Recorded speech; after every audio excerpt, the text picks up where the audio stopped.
بسم الله الرحمن الرحيم. السلام عليكم ورحمة الله تعالى وبركاته. يقول سيدنا رسول الله صلى الله عليه وسلم عن نفسه: بينما أنا بين النائم واليقظان إذ أتاني جبريل وميكائيل في المنام، فقال جبريل لميكائيل: زنه يا ميكائيل. فوزنني ميكائيل ب10 رجال فرجحت بهم. فقال جبريل: زنه ب100 رجل. فوزنني ب100 رجل فرجحت بهم. فقال جبريل: زنه ب1000 رجل. فوزنني ب1000 رجل فرجحت بهم. فقال جبريل: والذي بعثه بالحق لو وزناه بأهل السماوات والأرض لرجح بهم.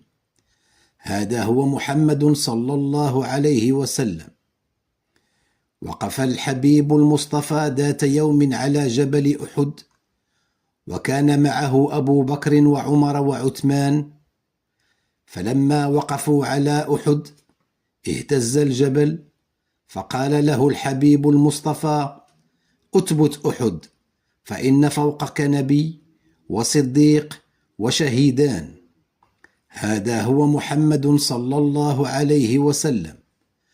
هبط جبريل عليه الصلاة والسلام على رسول الله صلى الله عليه وسلم وقال له: السلام يقرئك السلام ويقول لك: أتدري بما رفع الله ذكرك؟ فقال عليه الصلاة والسلام: الله أعلم يا جبريل.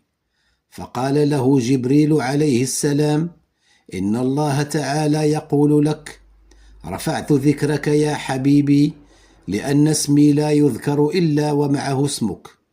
اسم الله جل وعلا يذكر مع اسم محمد صلى الله عليه وسلم.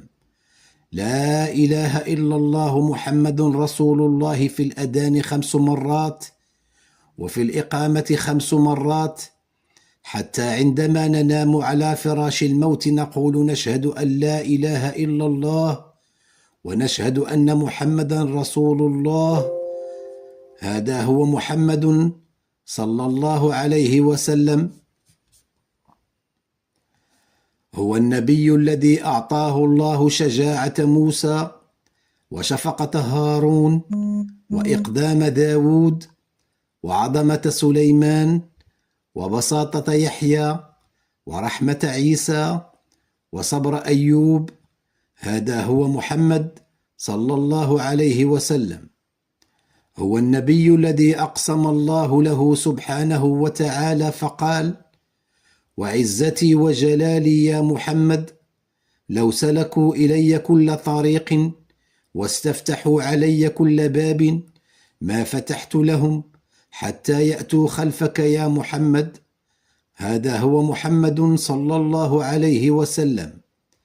يقول أبا هريرة رضي الله عنه وهو يتحدث عن رسول الله صلى الله عليه وسلم: ما رأيت أجمل من رسول الله، كأنما تجري الشمس في وجهه، الشمس الذي تملأ الدنيا نورا.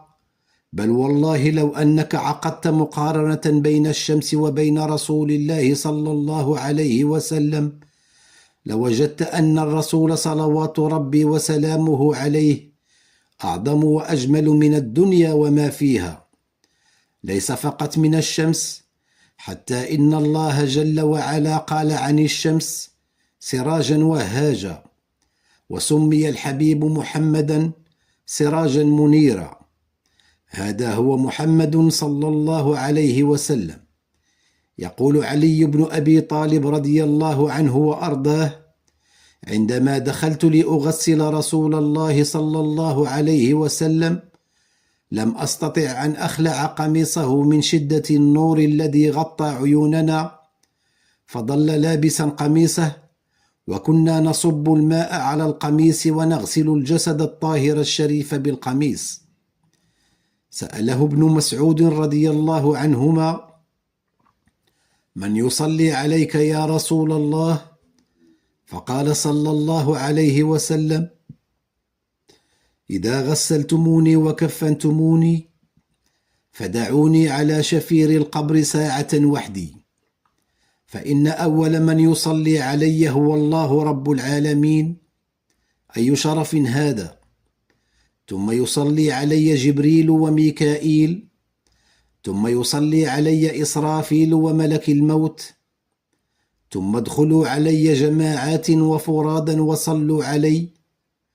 اللهم صل وسلم وزد وبارك عليه. هذا هو محمد صلى الله عليه وسلم. لا تقرأ وترحل، ضع بصمتك بالصلاة على النبي الحبيب وشاركها لعلها تفتح قلوبا مغلقة.